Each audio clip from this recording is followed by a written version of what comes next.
and welcome to Overtime. Before we begin, let's just, yeah.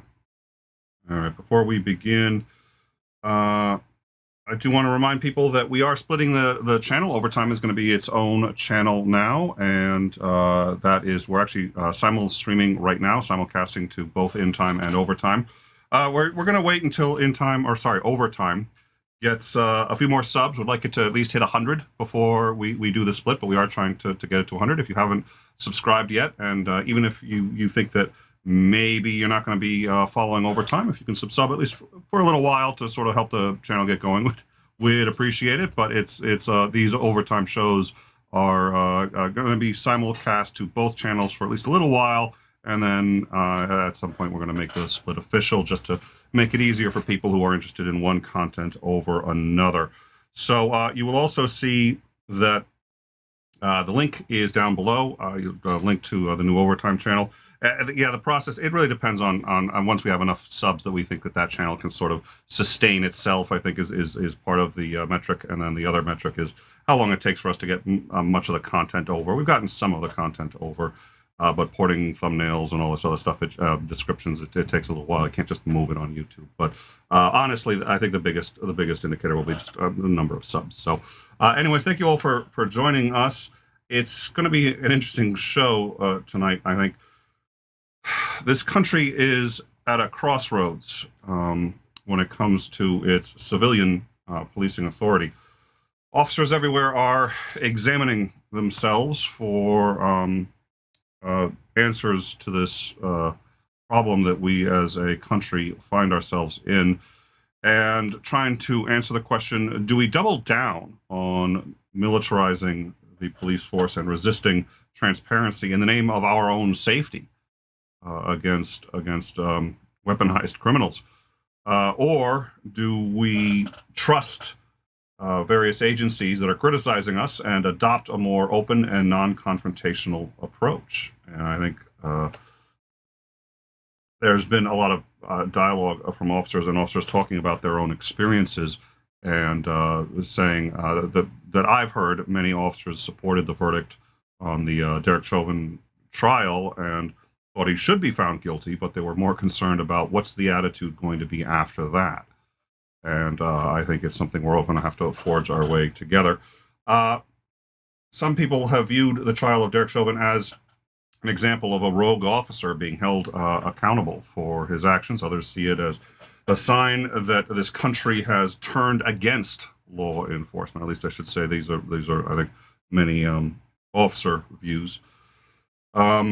And there's a growing sense in this country that law enforcement is broken and that the blue wall of silence is unacceptable. It sows distrust and paranoia in the civilian population for the officers that are armed with lethal weapons, among other things, and authorized to use those weapons as they patrol to keep us safe. So we are seeing an increased level of stress in officers, resignation amongst officers who are facing this new tension, and questions over whether officers are supposed to be warrior fighters fighting a criminal element against which we must always be vigilant, or stewards of a peaceful and prosperous society, or maybe just human shields expected to put their lives on the line, sacrifice so that they are lost instead of an innocent civilian. At the center of all of this controversy is body cameras. Cameras mounted on officers which can protect them against false allegations and can implicate them when they violate protocols or break the law. These cameras have given us a unique insight into the lives of the men and women who protect this country.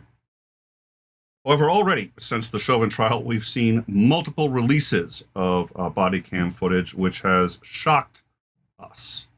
2 days ago on Overtime, we showed you the body footage of the last moments of Mr. Gonzalez, who died while being pinned to the ground. At least 250 pounds in weight. While on the ground, he was flailing, trying to breathe, as one officer had a knee on him, at least for a brief period, and his hands were cuffed behind his back, impeding his breathing. Andrew Brown Jr., a 42-year-old black man, was shot 5 times by deputies last week. And this happened as they were trying to serve a warrant on his home and car. The final blow was a shot to the back of the head. district attorney has said that the cam footage shows that Mr. Brown struck two officers with his car. The family disputes this account, and at present, that I'm aware of, there is no evidence of any of the officers being treated for any injuries as a result of this encounter. There was a request made for public release of the cam footage. This is in California, so a court actually must permit the footage to be released. The request was initially only partially granted. The family was allowed to view the footage, and no one but the family. The family has, in fact, since viewed a 20-second clip of the footage. The attorney has described that clip as, quote, an execution. The remainder of that footage, as well as the footage from the other 6 deputies who were there, has been withheld. 3 of the deputies resigned. 4 of the deputies were placed on leave, but have since been brought back after the footage showed that they had not fired their weapons. Another request has gone before a judge. This one is expected to be granted, and we believe that the footage from all 7 cameras will be released in full in reasonably short order, probably before the end of the month, which is getting up to, so let's say maybe the next 2 or 3 days, I suppose. Meanwhile, Attorney General Merrick Garland has said that the Justice Department is launching an investigation into whether or not Minneapolis police are engaging in excessive force and discriminatory practices. The next day, Garland announced that the Justice Department was also launching a broad civil rights investigation into the practices of the Louisville Metro Police Department in the fatal shooting of Breonna Taylor more than a year after the incident. These probes, which actually were reasonably regular, but have been cut back during the sharply cut back during the Trump administration, are not criminal probes into these incidents. There are other criminal probes that are occurring into these incidents. These are probes based on what is called, quote, these are, quote, a practice inquiry, meaning that these are inquiries into the practices of these police departments, and it is there to determine whether or not these departments are discriminating based on race or failing to provide adequate services to those with disabilities and those that they serve in general. Meanwhile, a 188-page report that has been described as, quote, devastating, was released by a commission of human rights lawyers and commissioners from 11 countries and has demanded that the U.S. be held accountable for what they claim is a long history of violation of international law and, in some cases, crimes against humanity for the systematic killing and maiming of African Americans by police in the United States. You will find that report linked below. We have a link to it in the description. They claim that there's a prima facie case for crimes against humanity and that this should be investigated by the International Criminal Court at The Hague. And they have called on The Hague to begin an immediate investigation for possible prosecution. They they accuse that states have denied, They have accused the United States, of violating its international human rights obligations in everything from traffic stops and stop and frisk to what they call murders and severe deprivation of physical liberty, torture, persecution, and other inhuman acts. The report claims that the U.S. operates under a culture of impunity in which police officers are rarely held accountable, or that such acts are dismissed as the actions of a few bad apples. Now, we should note that last I checked, the U.S. was not a participant in the International Criminal Court. This is in and of itself a crime, in my view. We helped establish the criminal court, but once we realized that it would allow other countries to have at least some legal jurisdiction in the United States, we refused to participate on the grounds that it was unconstitutional, giving other countries, obviously, some legal say over the standing of Americans on U.S. soil. I don't particularly buy that argument. They have that standing when we're outside, and France can sue an American citizen. But nonetheless, that was the argument. So the ICC does not actually have jurisdiction over the United States. So it looks like they will probably not respond to this. If they do, it would be non-binding and symbolic Be curious to see what they do, but since they don't have jurisdiction, to the best of my knowledge, I'm not going to. I don't think it's going to go anywhere. Does this include Americans' treatments of immigrants? This particular file did not include that. I would be a little surprised if one wasn't pending. This report was comprised. Actually, this report started well before the Chauvin incident, and they've been working on it for some time. What they have decided is a number of countries that are involved on the ICC have decided that they are considering sanctions against the United States. These sanctions were used against South Africa when South Africa could not be punished for their participation in apartheid. Rather than try them in a criminal court, which has no jurisdiction, mainly the Hague, the countries that participate in the criminal court and the United States engaged in sanctions against South Africa. And these sanctions were actually extremely effective and were one of the elements that resulted in apartheid ending when it did. These sanctions applied tremendous pressure, and now there is a movement to apply such sanctions to the United States. We'll see where that goes. Meanwhile, when COVID first struck, it was thought to be the great equalizer. It affected the wealthy and the poor alike. Doesn't matter whether you are rich. Yeah, I just said rich or poor, so let me repeat myself. It doesn't matter class or status. None of these things mattered. Everybody was just as vulnerable to everybody else. And for a moment, we were all in the same boat. And I remember as we covered this and covering especially Italy when it was first hard hit, realizing that these were our brothers and sisters, and very much in the same thread where when the Twin Towers fell, the headlines in France said, "Today we are all Americans." When COVID struck Italy the hardest, we were all Italians, and we were all brothers and sisters, and we all had ideals of trying as a planet to solve the first crisis to really affect every living, breathing human being in about 100 years. And I'm not going to say that it was worth it for that alone, but that was at least a good feeling and a bright spot that for once we all had something that we knew we had in common more than Kennedy's description of our common mortality. But as America in particular, A, did not take it seriously, and then B, as a result of this, became the greatest victim of this in terms of percentage of population that's got it in total overall deaths, we also became the country that started hoarding any drug that we thought could help us fight this at the cost of other countries, and sometimes drugs that couldn't help and were hurting victims of other illnesses like malaria because these drugs were no longer available.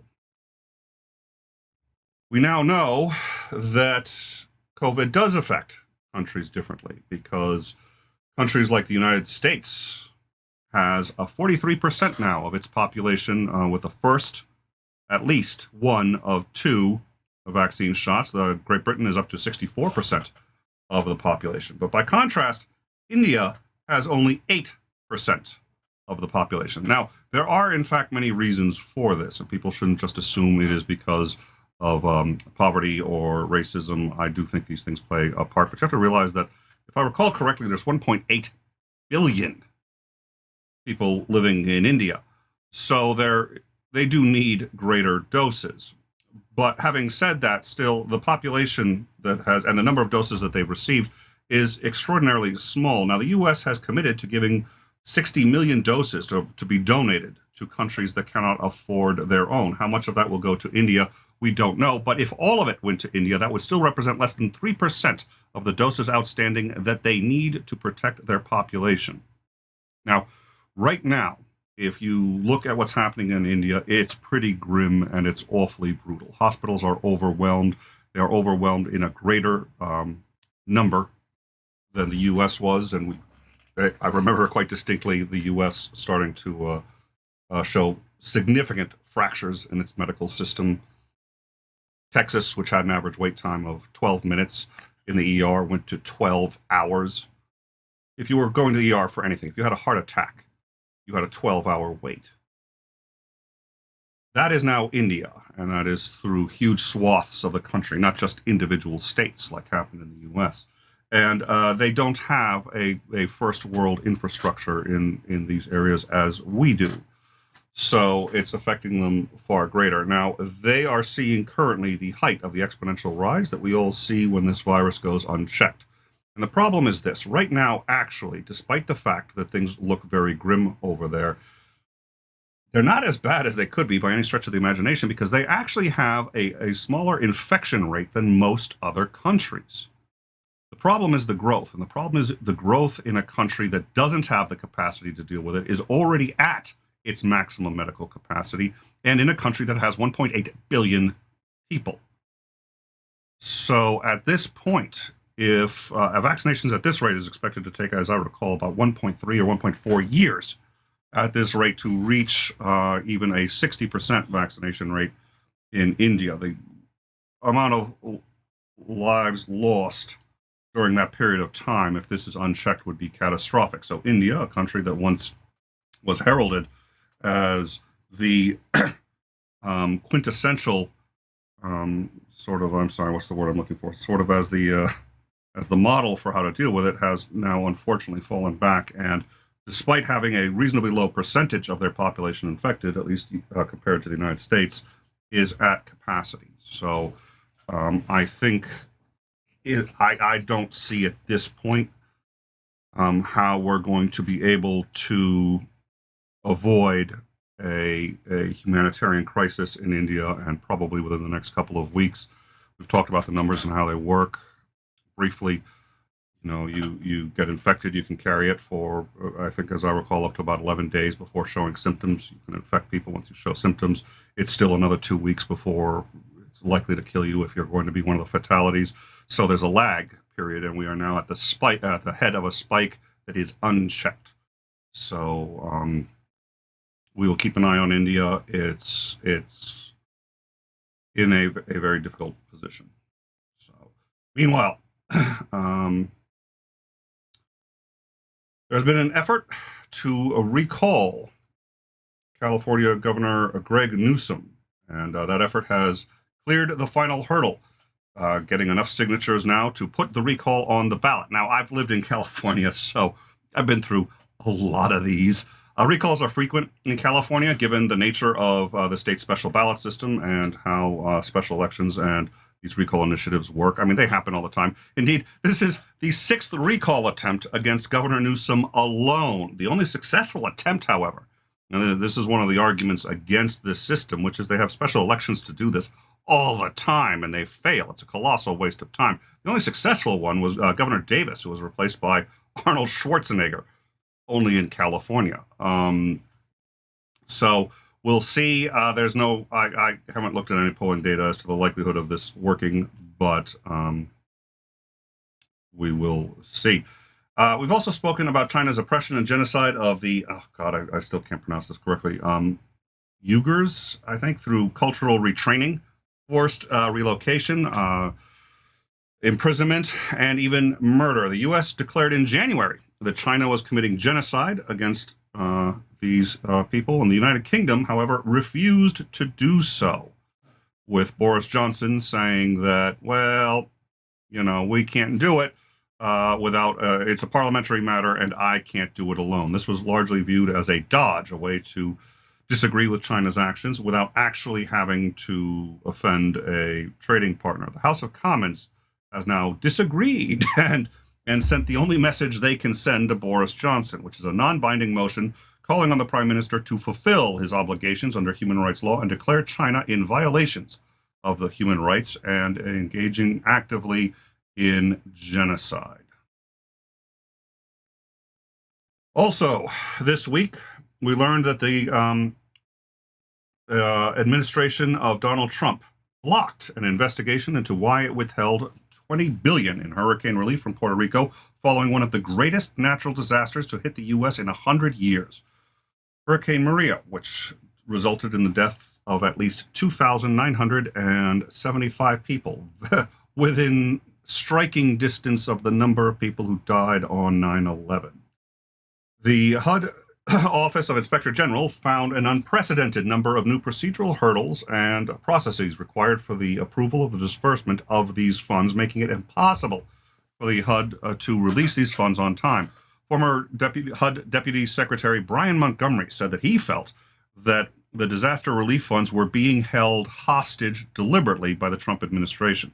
Two former HUD officials have claimed that their congressionally mandated deadline for disbursement was deliberately missed, and Ben Carson has defended HUD in this. Has defended HUD in this regard, saying that one of the reasons the money was not distributed was Puerto Rico's inability to manage these funds in the wake of corruption and financial irregularities.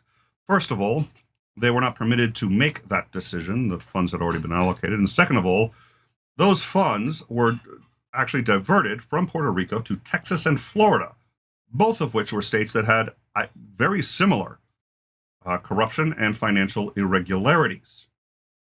What they also had that Puerto Rico doesn't have is a voting population, and they are recognized by the average citizen as members of the United States, while Puerto Rico falsely is not.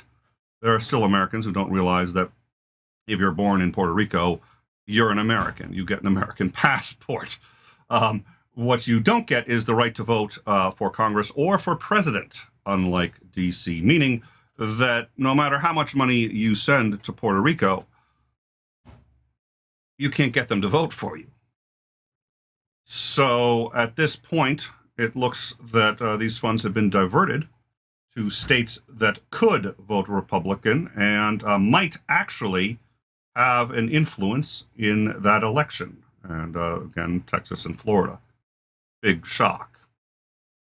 At any rate, since the original allotment, nearly $69 billion has been set aside for Puerto Rico to help in recovery from the hurricane, but only $19 billion has been dispersed. The Biden administration has said it is removing, actually it has since removed, I should say, all of the HUD restrictions put in place by the Trump administration. Meanwhile, Arizona's Republican-controlled Senate has subpoenaed and seized all of the 2.1 million ballots and counting machines in Arizona's Maricopa County, along with numerous hard drives. They've been turned over to, this is not a joke, Cyber Ninjas. Cyber Ninjas is a private Florida-based consulting firm with no experience in forensics in regards to election. In fact, they have absolutely no election experience whatsoever. Cyber Ninja owner Doug Logan has, in fact, repeated a number of unfounded conspiracy theories on Twitter on an account which has since been deleted. This has alarmed election officials, since there are many consulting firms with an excellent record of auditing for any number of states. And there are many of these firms both in Arizona and in other states in the union. One particular point of contention for most election experts is the fact that many of these recounts will be done by hand, and it appears that there is no transparent procedure for adjudicating what a voter intention is when it's not obvious. We've seen this problem before. I'm not going to get into the details. That's an in-time thing if we ever want to cover it.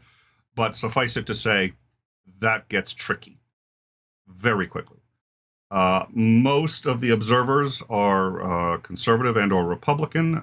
More than I think it was roughly 76% of those who have been put into positions of either hand counting or observing these counts are Republican. Quote, "We are going to see a new norm where we don't accept the outcome of an election in a free and fair and just democracy. I think it's incredibly problematic," said a former Maricopa County election official. Logan himself defended his company and said, quote, "There are a lot of Americans here, myself included, that are really bothered by the way our country is being ripped apart right now. We want a transparent audit to be in place so that people can trust the results and everyone can get on the same page." Meanwhile, federal investigators issued search warrants on Wednesday for Rudy Giuliani, including all of his electronic devices. Now, I'm sorry, I want to just check this here. All right, yeah, we're good. They've also issued a search warrant on former Justice Department official, Giuliani friend, and wife of federal prosecutor Joseph DiGenova, Victoria, Tonzing, who represented a Ukrainian oligarch. Who represented Ukrainian oligarch Dmytro Firtash. Wow. Who is himself the subject of a federal indictment in the United States. The warrants stem from bribery charges, misuse of public funds, and a purported attempt to dig up dirt on Joe Biden's son Hunter in the Ukraine and to bribe and or extort Ukrainian officials into using that dirt for political purposes to help Trump, as well as possibly working privately for Ukrainian officials or businesses to help them remove the Ukrainian ambassador. If Giuliani has done this, it would be a violation of the Foreign Agents Registration Act. Michael Cohen, the former Trump lawyer who has been cooperating with authorities, tweeted when the warrants were served, tweeted, quote, "Here we go." This is thought to hail a new phase in this investigation, a much more aggressive phase, as warrants are issued usually only with probable, well, not usually, they're actually only issued with probable cause to believe a crime has been committed, and that a warrant will, in fact, turn up new evidence. So that, ladies and gentlemen, actually, let me just do one more quick one, and then we'll have a brief discussion, and then we'll go forward, which was just because this was this came up, and I think this was a worthwhile topic. 3 armed speedboats operated by the Iranian Revolutionary Guard came within 68 yards of the U.S. Navy, of a patrol boat, the U.S. Coast Guard patrol boat in operation in international waters in the Persian Gulf. The U.S. personnel tried to hail the ships over radio. They didn't respond. The Navy fired warning shots, and the ships left. The Navy has said that these actions have violated international maritime rules, quote, rules of the road, and have increased the risk of miscalculation or collision. The U.S. and Iran is re-entering negotiations over the previous deal, which, to be fair, we claimed that we had withdrawn from. We kind of did, but we actually withdrew illegally by failing to certify that they had kept up their end of the deal, when in fact they had. We had no evidence that they had failed to do so, but we refused to certify that they had, which was a violation of the deal. So we didn't actually withdraw. We violated the deal. And we're going to see now if we can put something back together, whether you are for this deal or not aside. And I think there are many things that are positive about it. I will say this. I don't think it should be policy that every new administration can overturn international deals made by the previous one. That means no deal that the U.S. makes with any country anywhere in the world can be guaranteed to last longer than 4 years. That's an untenable situation and a huge fucking handicap. So I think it was catastrophic to unilaterally ignore and or violate this deal. And with any luck, we will put together some of the pieces. And most of the rest of the world will see Donald Trump as a hiccup in the record of a country that has otherwise usually done reasonably well. Our current charges of human rights violations notwithstanding. Rights violations. Wow. Probably a little more tired than I thought. Anyways, so what I'm going to do now, and thank you, Bregwin, for putting that link in. Thank you, everybody. Thank you, mods, all for contributing. I'm going to take a minute to, I've been ignoring the live chat. I just wanted to sort of get through this, and I was, I'm a little tired, so I do apologize, and I'm babbling and speaking incoherently. I'm aware that to many people, they can't differentiate between that and my normal. Yeah. So, let's see. Titan, for many of us, always knew there was rot under the veneer, vast room for improvement. Hopefully the light has recently shown our flaws. We'll have I think that may have been this. Okay, so yeah. There are some ways in which I am very optimistic about the U.S., and we do have certain freedoms that other countries really don't have. Having said that, when we talk about the U.S., what's great about the U.S. is freedom. Out of, what is it? I think it's 103 industrialized countries, and, 86, 87 of them have freedom as we define it. But nonetheless, so let's see. Do you still, question for Americans, do you still think you're living in the greatest nation on earth? That was never my opinion or view. I wanted to say Jack Black. No, it's not Jack Black. Oh dear Lord. Um, oh my God. Comedian Lewis Black has a great um, rant on this, and he says, "Well, look, we like to say that we're the greatest country on the earth, on the face of the earth, but if you're someone like George Bush, who's never even left the country, not even to Canada, most people get to Canada on a dare. If you haven't gone to Canada, how do you know that we're the greatest country? Maybe in other countries they're giving away shit for free. You don't know. You want to know what they give away for free in Canada? Healthcare." That's a rant by Lewis Black that I've always been fond of. Yes, many Americans brag about being the greatest country in the world, and we do have some advantages over a number of other countries that make us easily able to leverage our position as the world's only remaining superpower. So, yes, that ego has gone to the heads of many Americans as if somehow our birthright is to be the greatest. And that's not uncommon. That's what the Roman Empire felt before it fell. That's what the British Empire felt before it fell. We've seen this before. Yeah, the Bregwin, we're really bothered by how this country is being ripped apart. So we're going to rip it apart. I mean, they're just stoking. They absolutely have the minority position. So they're the ones ostensibly ripping the country apart. And if there was any truth to what they had to say, that would be one thing. But there isn't. And I normally say, well, in my view, there isn't. No, there isn't. That's an objective fact. How many courts have looked at this and thrown it out? Independent courts, including the representatives of the very states in which this is at question. This is a political move, period. End of discussion. Yeah. This is the worst country in the world except for all the others. That's yeah.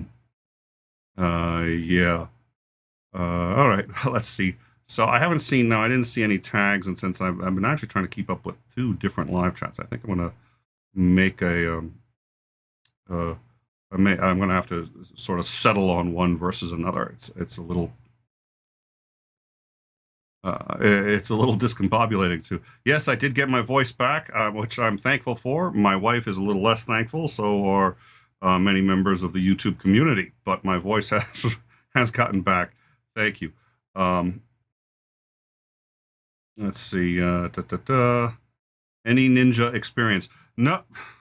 Well, you know what? With every story, there's always something where you feel you could have done a little more research just to make sure you have your ducks in a row before you go on air with something like this. I'm sorry, Daryl. We didn't check to see if they have ninja experience. I should have. That's my fault. I take full responsibility. No, wait a minute. We have an order of blame. That's Titan's fault. Yeah, no, we're just blaming Titan. Yeah, every time I say that, it's just, he knows where the skeletons are buried. So it's like, yeah, that may not be a good idea. I'm just going to hope he's got as good a sense of humor as I think he does. We're going to blame him anyway. No, we dropped the ball there. I don't know how many ninjas there are in Cyber Ninjas. I don't know if they're actually cyber or if they're real either. We just don't have those numbers on hand. I'm sorry. I will try to get them for you if you just be a little patient with us. So let's see, freedom from what? Yeah, freedom. Well, okay. So the freedoms enumerated in the Constitution are largely built on Joseph Smith and a bunch of others in there. They're not that uncommon, but things like freedom of speech is something that actually most other countries, we're the only country that has it, to the best of my knowledge. I'm pretty sure that's accurate. No other country has it in the way that we do. It does on occasion cause problems, and we discussed some of those problems last time because it means, like, you can't stop certain speech that's just really vitriolic or unfortunate, people who are posing as journalists, because we can't regulate journalists in this country. It's not possible to regulate journalists in the U.S., at least not in any way that I've found. because it would violate free speech. Americans looking at when we talk about what's happening in the UK, and they're putting back restrictions on what is it on protests, and or when they have the restrictions against transphobic comments. You can't do that in the U.S. You cannot make transphobic comments illegal. It can't be done. So that's a little weird for us, but I do think that that is a valuable freedom, and whether it's enough to help us when we're maybe wanting in a few other areas, I don't know. But I stand by that one being at least one freedom that is different in the U.S. than others. That doesn't. Well, anyways, I think go to bed, Nick. You've done a really good. Oh, thank you, Cheese Whiz. I really appreciate it. I probably won't be able to sleep. I have two sleep disorders because, well, I have one, and I like to do everything big, and they haven't been bothering me up until a few months ago, and then they started, and now it's just been a consistent problem. Almost got it under control, and then last night it's just slept 2 hours, woke up for 2, slept 2 more, slept. At any rate, not to bore anybody, but I'll be able to sleep later tonight, I hope, for an extended period of time. We'll see. If not, you'll see me babbling again. Speaking of, we have coming up Oz from Tart. We're going to be having a discussion with him. I'm really looking forward to that because his description of what his life was like growing up as a child with religious parents was shocking, and I haven't heard anything to that extreme really since Marjo. So I'm looking forward to having that discussion with him, and I'm looking forward to seeing how we're going to format that. But that's scheduled. You'll see that up on the calendar. You'll also see we're having Randolph Richardson back for a second time, and looking forward to all that. So our Patreon meeting is coming up May 3rd. Is it May 3rd? Oh, geez, whatever. Yeah, I think it's May 3rd. The first Monday in May, which I believe is May 3rd. Hope all of you will join us. That is scheduled for 3 p.m. Eastern. So if you have any questions about that, hit us up on the Discord. You can contact me. I'm also on Twitter, usually getting into trouble with somebody somewhere. And other than that, I think we're good. If you got it this far, I hope that means that you like the show. Liking and subscribing really does help the channel out. In this case, I'm going to do something most channels don't do, which is ask you to like and subscribe to 2 channels. Because we are moving over time. So if you find this content valuable, please do like and subscribe at a minimum, actually, really to overtime, and we're going to start transitioning over there. Looking forward to that. And I think that's going to be better for the audience. So thank you all very much for joining us, and I look forward to seeing you guys on the Discord and catching up with you next week.